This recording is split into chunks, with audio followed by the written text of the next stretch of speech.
who knocked on 186,000 doors.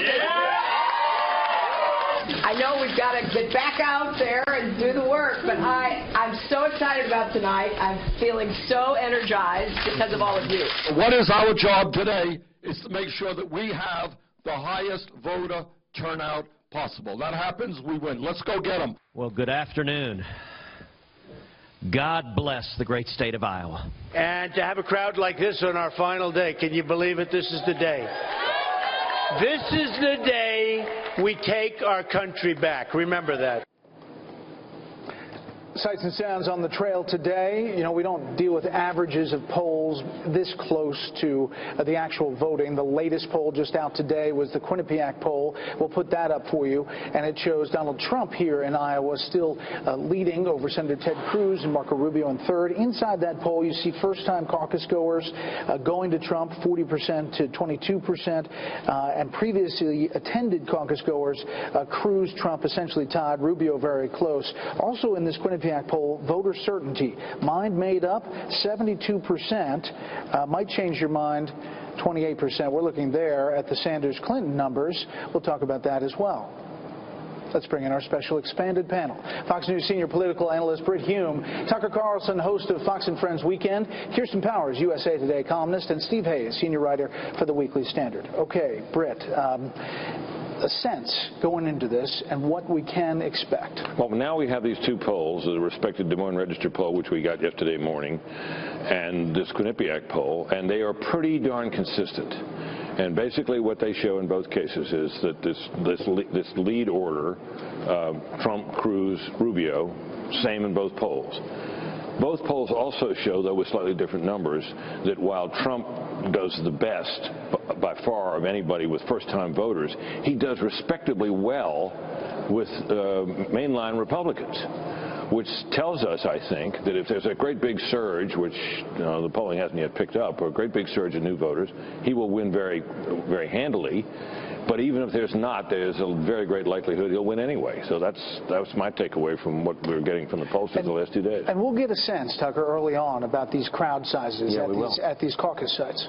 Either way, no matter what happens, I think we know that we don't know very much, having covered this for 20 years more than. I thought money was the key factor. You know who raised the most money in the last quarter? Ben Carson did. The frontrunner spent a lot of his money on hats. I thought you had to spend a lot of time in the state. Mike Huckabee did that.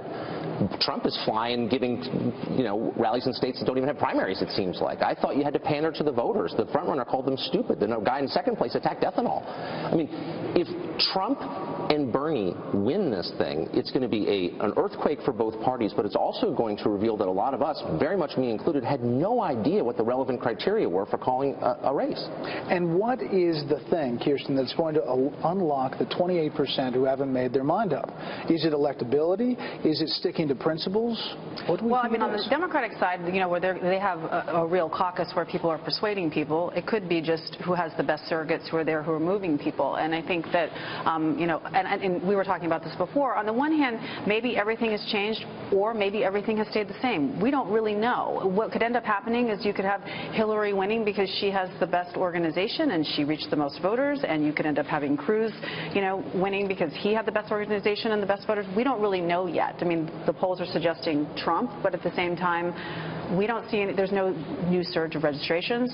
We have same-day registration, that's true, but do we know, are these people going to show up? In the past, typically no. First-time voters do not show up unless they have an organization like a Barack Obama organization getting them there. I've tried to get some nuggets of information from Senator Rubio, whether his team thought he could maybe get to second. He knows it's not going to be first. They're not obviously showing their cards tonight. Do we know anything about where the rest of the field stacks up?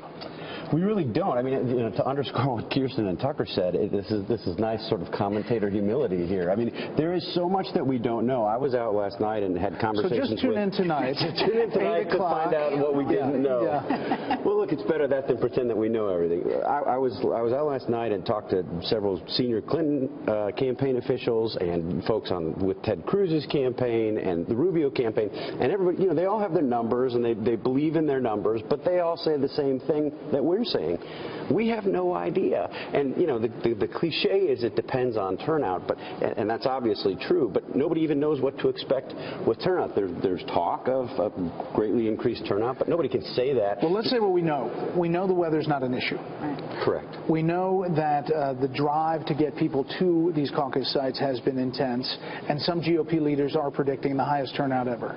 If that's the case, Bernie Sanders and Donald Trump, one would think, surge. Stand to do well. There's some polling that shows that Marco Rubio would do well with an influx of new voters. But just to underscore how crazy this past year has been, think about where the Republican field was a year ago today. Huckabee was leading, Carson, Paul, Walker, Christie, and then at the bottom, Cruz, Rick Santorum, Rubio, and Trump. So the people at the very bottom a year ago today are now among the top three and expected to finish in the top three. Britt. I was just going to say that there's one issue that emerges in all this polling, and it has to do with how people feel about the nation's economic system. And on the Republican side, in the Des Moines Register poll, something above in the mid-30% felt the system is rigged against the little guy.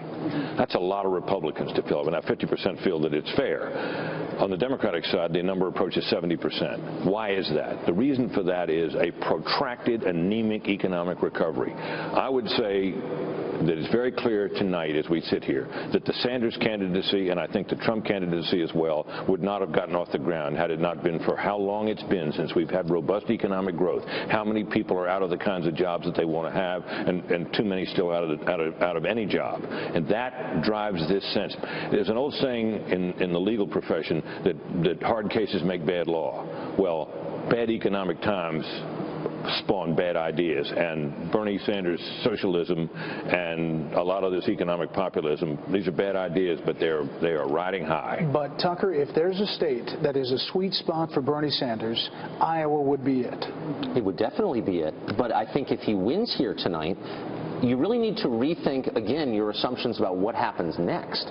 We're all assuming that there's this firewall in the SEC primaries, that the southern states are never going to go for Bernie. Keep in mind, a little over 8 years ago, at the beginning of the race between Barack Obama and Hillary Clinton was leading among black voters. Once Obama won Iowa, people began to see him as a real candidate, someone with promise who could actually be president.